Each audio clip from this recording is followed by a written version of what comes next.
Hello and welcome to The Voice of Iron, and on this session we'll be reading Dreams of Rain, Tape 4.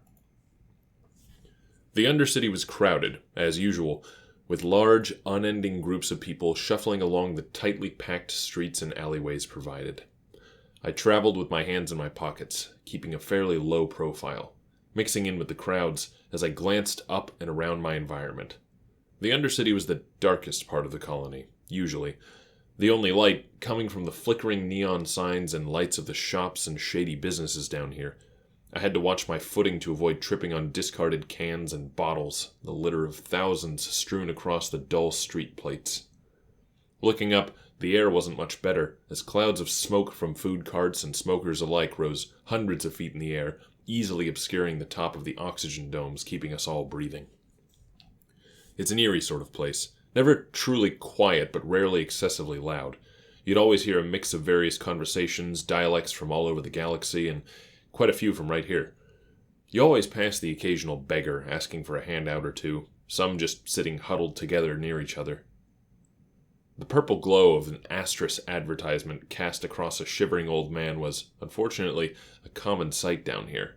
Truth be told, most people in the Undercity who weren't begging weren't far from poverty themselves. Only difference between those who live on the streets and those who live in the apartment towers would be a steady flow of cash from an Astris job. I squinted my eyes at the signs, trying not to get lost. Graffiti across the street signs was ever-changing, so I relied most commonly on the establishments to guide me. Quaid's Bar, Deckard's Noodles, Jensen's Cybernetics Repair. Familiar names lit up on the metal building walls en route to my destination. There it is, I said to myself quietly, stepping inside of a gated door under a blinking, reddish-yellow sign that simply read, Reel to Reel. "Hey, Jago," I started, walking past racks of cassettes near the entrance, looking about to see the usual tape shelves organized and cleaned well enough. "Hold on a minute, be right there," a faintly accented voice called from the back. I strolled in and browsed through the music section while I waited, looking to see if he'd stocked anything new in the dim fluorescent light. "Aye, aye, if it ain't Kitt," the voice said, as I turned to see the familiar, darkened face of Jago walk out from the back. A bright smile, broken up by a few chrome teeth, adorned his otherwise clear face as he approached. I braced myself as he walked closer and felt the typical bear hug greeting, the edge of his braided goatee tickling the back of my neck. I returned the gesture as best I could before he backed up to speak.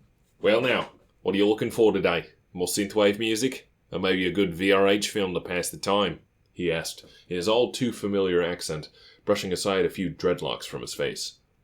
"Actually, I came to inquire about some of your specialty tapes," I said quietly, eyeing the back room. Hearing this, he lowered his voice and kept an eye on the entrance.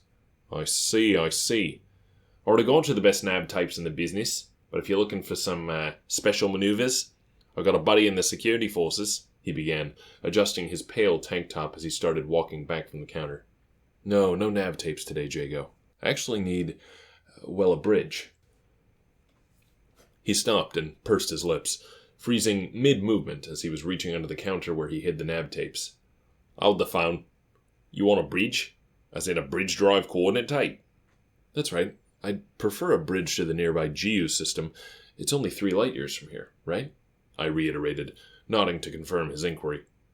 "Unless you don't have one." Jago chuckled lightly, shaking his head. "Now, Kitt, you know I got everything in the way of tapes. But what do you need with a bridge? You go out and buy yourself an old cargo ship or something?" I don't think you'd believe me even if I told you," I said simply, which led to a shrug in response. "Aye, your life. Anyway, I got what you need. 1 bridge to GU for Class 6 and above drives. It's pricey though," he warned, producing an unmarked box from deep beneath the counter. I flipped it open subtly, seeing beneath the cardboard and padding a pristine-looking black bridge tape before closing it again. "Don't worry, I can pay it," I reassured him, closing the box once more. "All right, good. That'll be $2.50. No credit, you know the drill. Should I hold on to it for you, or—" he began, only to stop as I tossed the amount onto the table. His face turned to worry as he counted out the bills. "Carrying that kind of cash down here only leads to trouble, Kitt. You better be careful on your way out. I don't want any of the gangers to hit my most loyal customer," he warned, stashing the money in his register quickly as I held the box firmly under my arm. Don't worry, Jago. I'll be okay. This isn't my first trip to the Undercity, you know, I reassured him with a thin smile. He seemed to have been put at ease by that response, before nodding and resecuring his hidden desk compartments as I walked back out onto the streets. I strolled slowly, keeping my head down and attempting to hide the tape inside of my coat, keeping my arm close by. I kept up a steady pace, making good time back towards the secure garage where I had parked. Just a little closer. Closer. "Oi, you there," a deep, gravelly voice shouted. I kept walking, hoping it was for someone else. "You there, in the coat." I walked faster, trying to mix into what sparse crowd there was in this part of the street. I soon felt a hard hit in my abdomen, a metallic sound ringing as I reeled back in pain and looked up at my attackers. There were 3 of them, taller than average, very well built, and riddled with cybernetics. The one who punched me seemed skinny and sported a very illegal-looking mechanical arm, which he was pulling back to adjust his sleeveless shirt. "Sorry, must have misfired, see?" he said with a toothy grin plastered across his pale face. The one in the back walked with a clank, likely modded legs, and probably had built-in jacks based on his imposing height. The one in the front looked to be the leader, a large, muscular individual, bare-chested, with a visor implant replacing his eyes. All 3 of them sported the distinct red mohawks atop their otherwise clean-shaven heads, marking them as members of the downtown dozers. "I've got nothing for you," I said, backing up, regaining my stance as I looked them over. "Hear that, boys? He ain't got nothing for us," the big one said, leading all 3 to chuckle. "You sure, boss? Maybe my ear's glitching, but I could have sworn he said he had a donation for us," the tall one in the back said, tapping the metal dome replacing his ear. "A donation, you say? Well, how kind of you," the big one said, grabbing my shirt collar and lifting me off the ground. "Pity that some people refuse to give to the needy these days, isn't it?" he questioned, slowly, his visor flashing red. Before I could respond, a loud voice shouted from behind us. "There a problem over here, boys?" They all looked towards the voice, and, turning as best I could, I saw a thinner man silhouetted by the light behind him. As he came closer, a few details became clearer, such as the blue uniform, the Asterisk security badge, and the metallic gleam off of a much cleaner-looking robotic arm. And right by that arm, a blaster in its holster. "Oh, evening, officer. We was just talking to our friend here, see?" the boss said, putting me down slowly and very roughly ruffling my hair.